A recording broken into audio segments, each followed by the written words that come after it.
Hello all, this is ArsenalOwl. I'm doing another video to demonstrate my rail grinding and how it works. It's become a little, not a little, quite a bit more complicated than it was on my last one, so I'm going to do my best to explain it. It is also available on my page. My PSN is ArsenalOwl. It's called like Railgrind 3.0. I believe that it is remixable and free for the public. I will make sure that it is once I'm done recording this, just in case I mess that up in some way. I don't need this open. So let's get to it. The very first thing is you need to be able to see these. You see there's these kind of cubicle tunnels, and those are actually the guides for the rail grinding. And the way that it's working is there is one that goes to the right, see it faces that direction, one that goes, to the left, see it faces that direction. And the reason for that is because I want to make sure that I'm basically centered in them. So what I do is I take one and I subtract the other from it. I do right from left because my mover determines what direction I'm going, and obviously it's set like this so that X, the positive, is to the left. Obviously I can move that around, but it's facing exactly as I like it and I don't want to move it. So as an example, if I'm closer to the right, this number, the top number will be smaller than the bottom number, so my calculation will result in a negative number. I will multiply it. It actually multiplies by negative 100, and that will come in here and give me my speed. That way, I'm too close to the right, so I'm going to move to the left. And it's dampened, obviously, to make sure that I stop moving when I actually get to that location. And obviously the opposite will happen.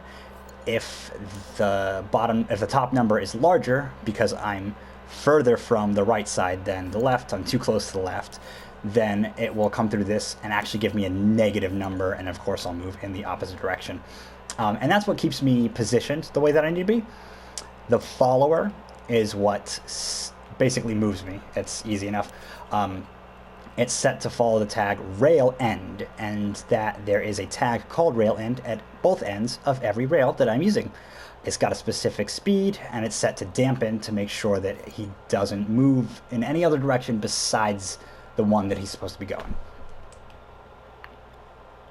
The last thing that's particularly important is the look at rotator, and that just makes sure that I'm facing the correct direction, so that I don't look super weird anytime I'm doing it. You know, I don't want to be like moving backwards, sideways, up, down, whatever. I want the direction I'm moving always to be basically forward.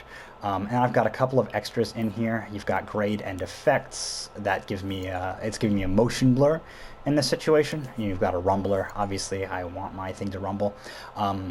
Obviously, you notice a couple of extra guys over here. They are for something else that you don't need to worry so much about, honestly.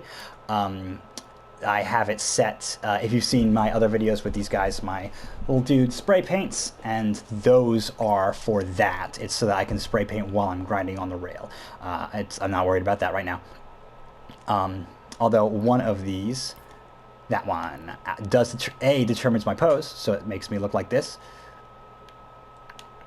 Although it hasn't been doing that so much. There's something wrong with my posing. I don't know what it is. I'll figure it out. It's not important to the video. There's also the camera. This just makes sure that I'm always looking the same direction. So, and you'll see this is set so that the camera is attached to this counter. This counter will activate when I go into grinding mode. That's what this switch is for. And when I leave grinding mode, if I leave grinding mode and I have been in grinding mode, it will activate this counter, which will turn on this calculator, which will give me a speed to move in an upward direction. That's just a jump. It makes me jump when I am done grinding, when I stop grinding. And it's on like a just the tiniest delay to make sure that I jump for the right amount of time. I tried just using the jump. It wasn't working for some reason. I don't know what that is. And then, so these are the conditions under which I enter my grind state. The only one that's not within this is this, and this is just the button that you press. It's triangle. You press triangle. The other ones are, do you detect a rail under your feet?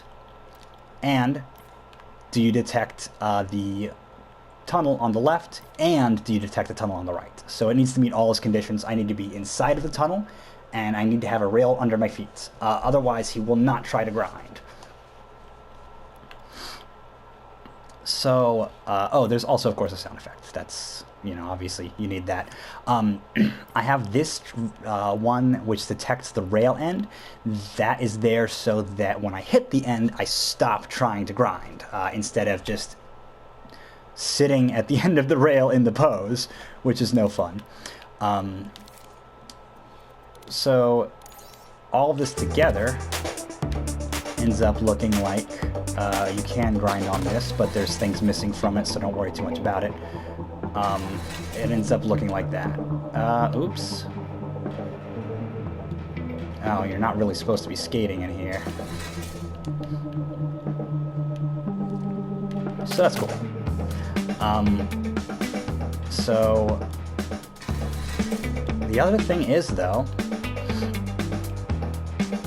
obviously, I can't have him trying to follow two tags at once. So, the tags for my rail end, they can't both be active, which means I need to decide which side is active. And that involves all of this. This is quite a bit. I'll take you through it piece by piece as best I can. Basically, what it boils down to is either this end is on or this end is on. That's it.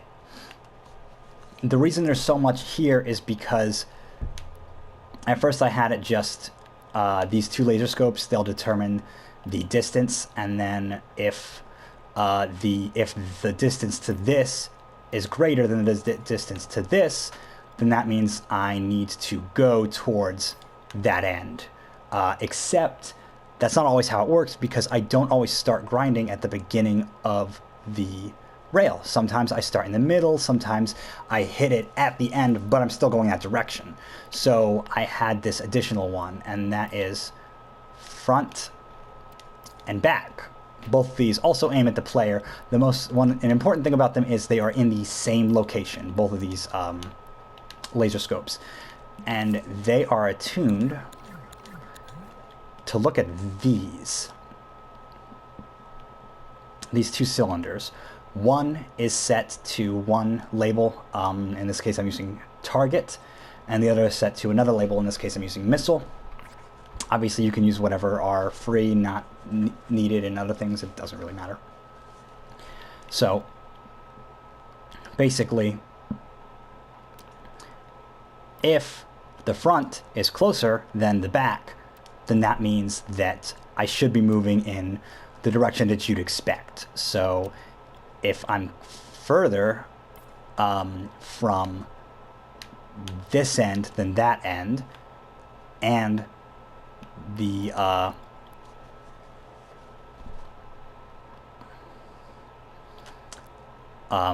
thing detects that I'm facing this direction, then it will let you know that you need to move that way. And vice versa. If it detects that the back is closer, then it will say, oh, well, no, you actually need to be moving the opposite direction. So you'll see this one is the one for that side actually goes into the tag system from this one if it's close, if he's facing that direction. So that's complicated. I hope I've explained it reasonably well. If I haven't, I'm really sorry. You can message me if you have any questions. I'll try to answer them as best I can. But like I said, I'm going to make sure that this is available to anybody who wants it on my Dreams page. Like I said, I'll I'll go ahead and make sure of that after I finish this recording here. That's it. That's all that there is to it. There's a good chance I'm going to change it a little bit more later. I'm sorry for that. I'll explain any additional if I do so that you know what's going on for anybody who's using it. But if I do that, I will be updating the chip as I have it. So the Dreams update system actually should keep yours functioning as long as you hit the update button when you go to edit your thing. So that's that. Thanks for watching. Bye.